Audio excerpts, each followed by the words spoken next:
네, 오늘 말씀의 제목은 회개 불감증이라는 제목으로 함께 말씀을 살펴보겠습니다. 성도님들 모두 안전 불감증이라는 말을 많이 들어보셨을 것입니다. 안전 불감증은 어떠한 말입니까? 설마 나에게 그런 일이 일어나겠어 라는 설마의 아니라는 생각을 우리는 안전 불감증이라고 말합니다. 대표적으로 건물 안에서 화재 경보기가 따르릉 하고 울리면 한국 사람들은 대피하기보다 오작동이겠지, 아니면 누가 장난쳤나 보다 이러고 맙니다. 이 예시처럼 안전에 대한 감각이 무뎌진 것, 그것이 안전 불감증입니다. 그렇다면 회개 불감증은 무엇일까요?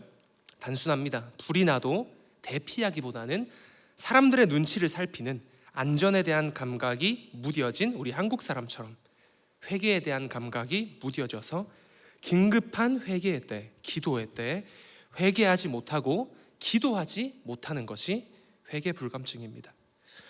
여러분은 어느 때보다 회개에 대해서 강단에서 많이 말씀하시는 요즘 정말 회개하고 계십니까?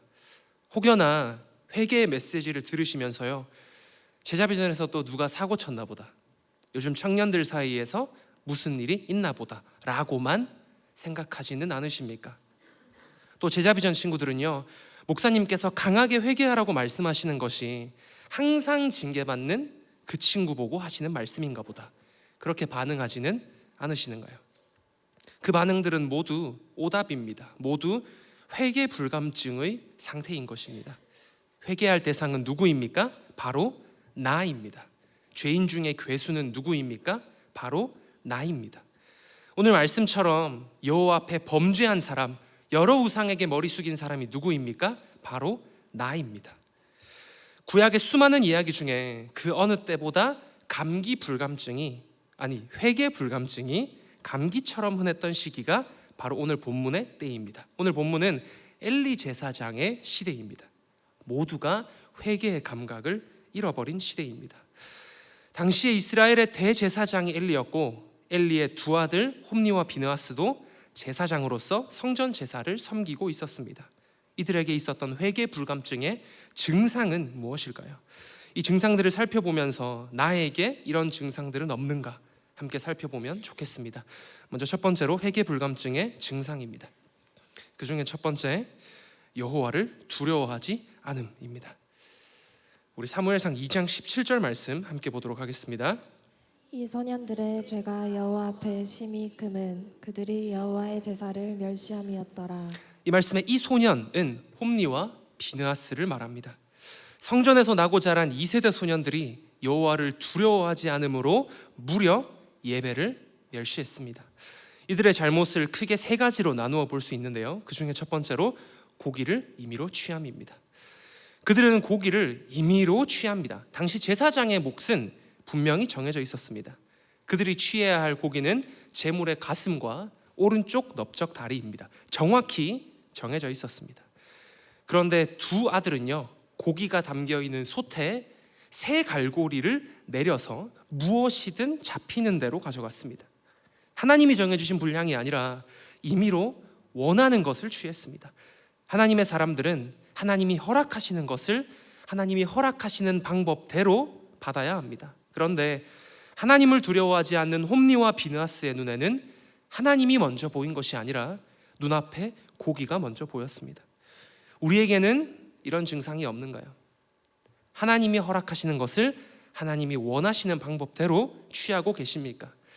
우리는 본당에서의 예배뿐만 아니라 우리의 삶을 예배로 드려야 하는 성도의 신분입니다. 만약 우리가 삶의 예배 가운데 갈고리를 내려서 무엇이든 걸리는 대로 가져오고 있다면, 하나님이 아니라 눈앞에 고기가 더 커 보이는 삶을 살고 있다면 어쩌면 우리도 여호와를 두려워하지 않고 있는 것입니다. 즉 회개해야 합니다. 두 번째로 두 아들의 잘못은요, 하나님의 몫을 먼저 떼지 않았습니다. 오히려 하나님의 몫을 먼저 떼기 전에 자기 몫을 먼저 취했습니다. 원래의 순서대로라면 먼저 고기의 기름을 태워서 하나님의 몫을 올려드리고 그 후에 제사장이 자기 몫을 취합니다. 그런데 하나님을 두려워하지 않는 홈니와 비느하스는 기름을 태우기 전에, 하나님의 몫을 떼어드리기 전에 자기 몫을 먼저 취합니다. 우리에게도 충분히 적용 가능한 부분이라고 생각합니다. 하나님을 두려워하지 않고 내 삶의 주인이신 하나님의 몫을 먼저 떼어드리고 있지 않다면, 그것이 단순 재물뿐만은 아니죠. 시간이 될 수도 있고 재물이 될 수도 있고 관계가 될 수도 있고 무엇이든 우리 삶에는 하나님의 몫이 반드시 있습니다. 그러나 떼어드리고 있지 않다면 우리도 회개 불감증의 상태에 있는 것입니다. 엘리와 비느하스는 여호와께 제물을 태워드리기 전에 먼저 드려야 할 것만 본인들이 먼저 손을 댔습니다. 그들의 죄는 분명히 컸다고 말씀은 말하고 있습니다. 세 번째, 그들은 억지로 빼앗았습니다. 제사를 드리러 온 사람 중에는 그들의 제물이 하나님께 드려지기 전에 엘리와 비느하스에게 바쳐지는 것이 싫다, 나는 하나님께 진짜 예배 드리고 싶다고 말하는 사람이 있었습니다. 그런데 엘리와 비느하스는요, 그들에게 제물을 억지로 빼앗기까지 합니다. 이 얼마나 하나님 두려운 줄 모르는 행동인가요? 16절 17절 이 말씀은 제가 읽어드리도록 하겠습니다. 그 사람이 이르기를 반드시 먼저 기름을 태운 후에 내 마음에 원하는 대로 가지라 하면 그가 말하기를 아니라 지금 나에게 내라. 그렇지 아니하면 내가 억지로 빼앗으리라 하였으니 이 소년들 즉 홈리와 비느하스입니다. 의 죄가 여호와 앞에 심히 크면 그들이 여호와의 제사를 멸시함이었더라. 회개 불감증의 상태에 있다면 억지로 빼앗습니다. 무엇을 빼앗나요? 예배하고 싶은 마음, 하나님께 순전한 제물을 드리고 싶은 마음, 그 마음을 빼앗는 것이 회개 불감증의 특징입니다. 여러분은 주위의 영혼들에게 어떤 사람이십니까? 또 여러분은 가장 가까운 여러분의 가족에게 어떤 사람이십니까? 홈리와 비느하스처럼 귀한 마음을 빼앗는, 찬물을 끼얹는 분 아무도 없이 대흥의 모든 성도님들은 모일 때마다 귀한 마음만 서로에게 옮겨붓고 성령의 불이 서로에게 옮겨붓는 예수 향기 나는 모든 성도님들 되시기를 축복합니다. 또한 반드시 분별하십시오. 고기를 임의로 취하는 사람이 누구인지, 하나님의 몫을 떼지 않는 사람이 누구인지, 귀한 마음을 억지로 빼앗는 사람이 누구인지 우리는 분별하고 멀리해야 합니다. 또한 침노하십시오. 진짜 예배자가 누구인지, 누가 하나님만을 두려워하는지 돌아보시고 닮아가야겠다, 따라가야겠다, 하나 되어야겠다. 그 침노함과 지혜가 우리 모두에게 있기를 소망합니다. 우리는 따라갈 때, 한 방향을 향해 따라갈 때 비로소 한 줄 하나가 될 수 있습니다. 회개 불감증의 증상 두 번째로 영적 메타인지의 마비입니다. 첫 번째 증상은 하나님을 두려워하지 않는 것이었습니다. 메타인지는 이것도 여러분 다 잘 아시는 단어라고 생각합니다. 자기 객관화를 말합니다. 단순하게 말하자면 자기 객관화입니다. 그렇다면 영적인 메타인지는 하나님 앞에서 나의 위치를 얼마나 바르게 아는가를 말합니다. 엘리와 두 아들은요, 지금 내가 하나님 앞에서 얼마나 이탈했는가, 또 하나님은 내가 어떤 위치에 있기를 원하는가, 내가 얼마나 이탈했는가, 또 하나님은 내가 어떤 위치에 있기를 원하시는가, 아무것도 알지 못했습니다. 위치 파악이 전혀 안 됐습니다.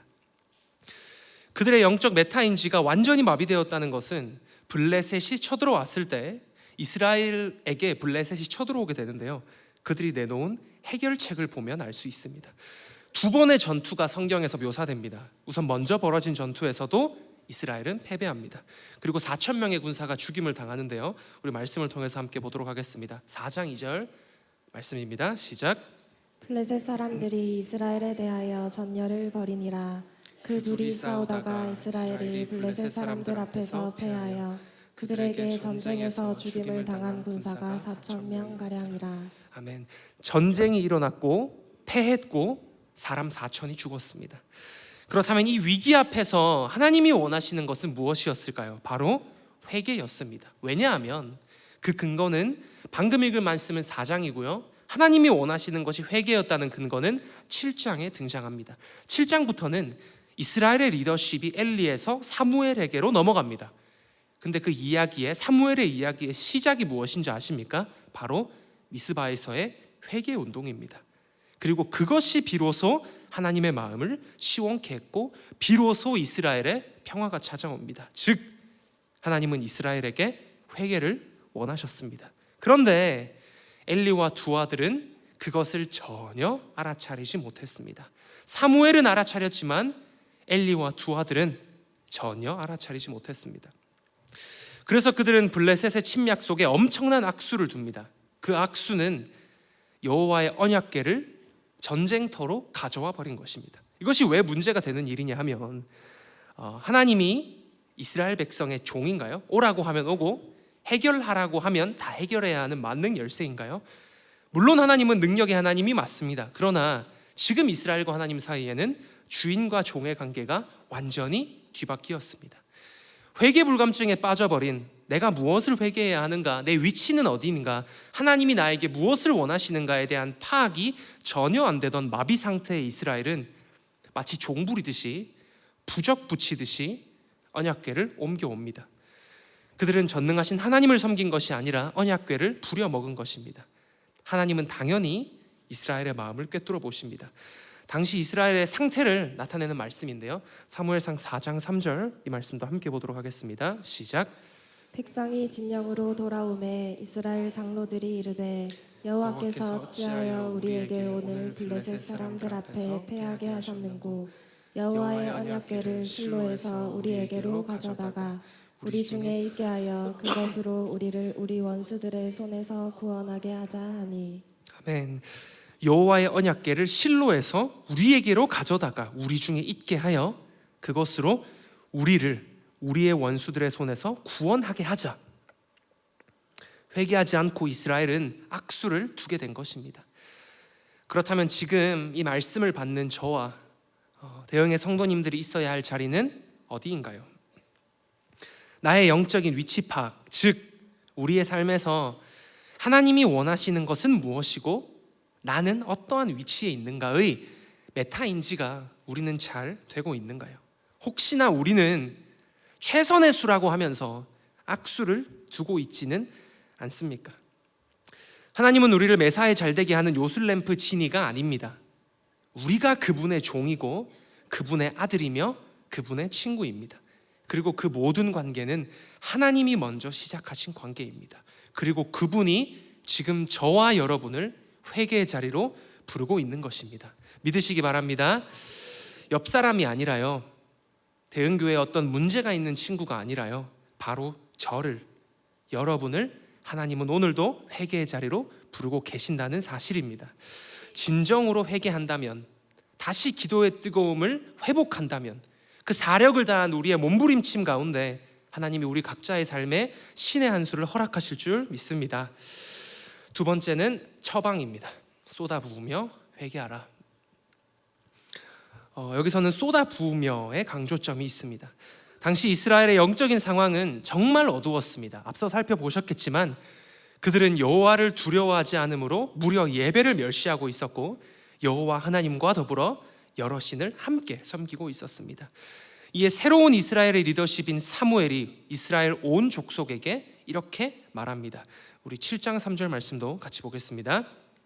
사무엘이 이스라엘 온 족속에게 말하여 이르되 만일 너희가 전심으로 여호와께 돌아오려거든 이방 신들과 아스다롯을 너희 중에서 제거하고 너희 마음을 여호와께로 향하여 그만을 섬기라. 그리하면 너희를 블레셋 사람의 손에서 건져내리라. 아멘. 사실 지금 이스라엘은 진퇴양난의 상황입니다.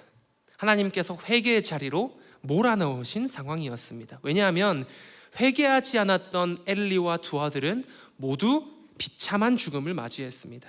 그리고 블레셋과의 전투에서 이스라엘은 모두 대패했고요, 그들이 마치 우상처럼 부적처럼 섬겨버리던 언약궤마저 블레셋에게 빼앗겨 봤습니다. 다 잃고 나서, 다 패배하고 나서 드디어 이스라엘은 회개의 자리로 나아갑니다. 그럼에도 불구하고 하나님은 이스라엘이 회개하기를, 회복하기를 바라셨나 봅니다. 사무엘과 온 이스라엘의 회개는 어떤 모습이었는지 이번에는 7장 6절 말씀을 통해서 그들이 어떻게 회개하였는가 함께 살펴보겠습니다. 시작.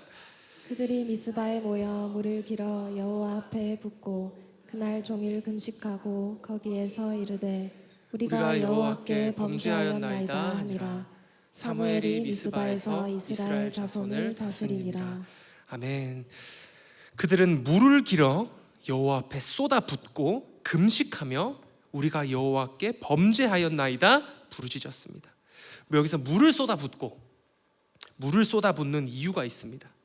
바로 물을 쏟아붓듯이 기도하라고, 이런 모습으로 쏟아부으며 회개하라는 회개의 모형이 이스라엘의 눈앞에 주어진 것입니다. 물이 쏟아 부어지듯이 내 온 마음을 들여서 하나님 앞에 쏟아붓는 기도를 다시 한번 회복하는 저와 여러분이 되기를 소망합니다. 그 쏟아부음만이 우리를 회개 불감증에서 건져낼 것입니다.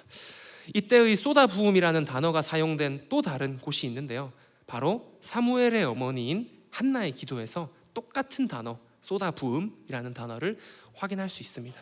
사무엘상 1장 15절, 이 말씀은 제가 보겠습니다. 한나가 대답하여 이르되 내 주여 그렇지 아니하니이다. 나는 마음이 슬픈 여자라. 포도주나 독주를 마신 것이 아니요 여호와 앞에 내 심정을 통한 것뿐이오니. 이 붉은 부분을 말씀의 원문으로 보게 되면요, 나는 포도주나 독주를 마신 것이 아닙니다. 여호와 앞에 내 심정이라는 말은 내 영혼과 생명을 다했다는 말입니다.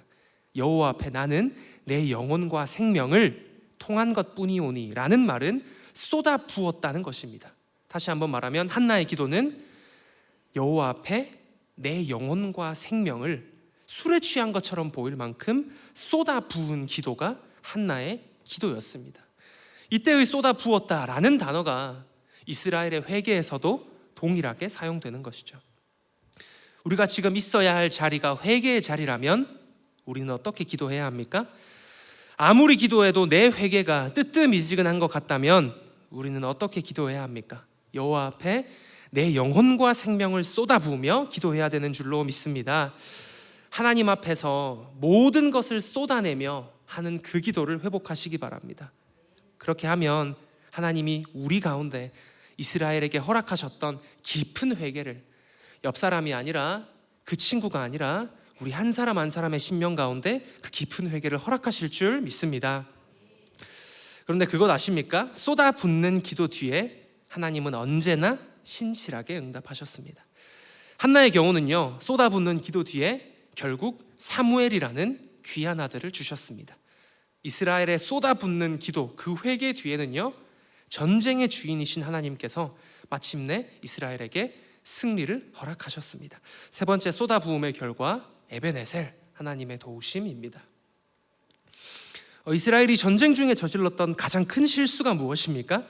그들이 언약궤를 마치 종 부리듯이, 부적 붙이듯이 전쟁터로 갖고 나온 것입니다.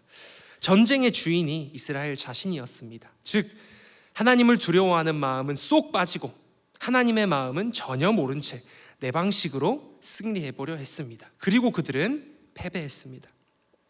그러나 회개한 이후에는 상황이 달라집니다. 그들이 승리합니다. 또한 그 승리 이야기에는 전쟁의 주인이 완전히 바뀌어 있습니다. 10절 말씀 같이 보도록 하겠습니다. 시작. 사무엘이 번제를 드릴 때에 블레셋 사람이 이스라엘과 싸우려고 가까이 오매 그날에 여호와께서 블레셋 사람에게 큰 우레를 발하여 그들을 어지럽게 하시니 그들이 이스라엘 앞에 패한지라. 아멘. 엎드려 기도하니 쏟아 부으며 회개하니 비로소 하나님이 일하시기 시작하셨습니다. 전쟁의 주인이신 하나님께서 큰 우레, 즉 천둥 번개를 내리셔서 우리의 대적이던 블레셋을 어지럽게 하십니다. 우리 11절부터 13절도 또한 이어서 보겠습니다. 함께 봅니다. 시작. 이스라엘 사람들이 미스바에서 나가서 블레셋 사람들을 추격하여 벳갈 아래 이르기까지 쳤더라.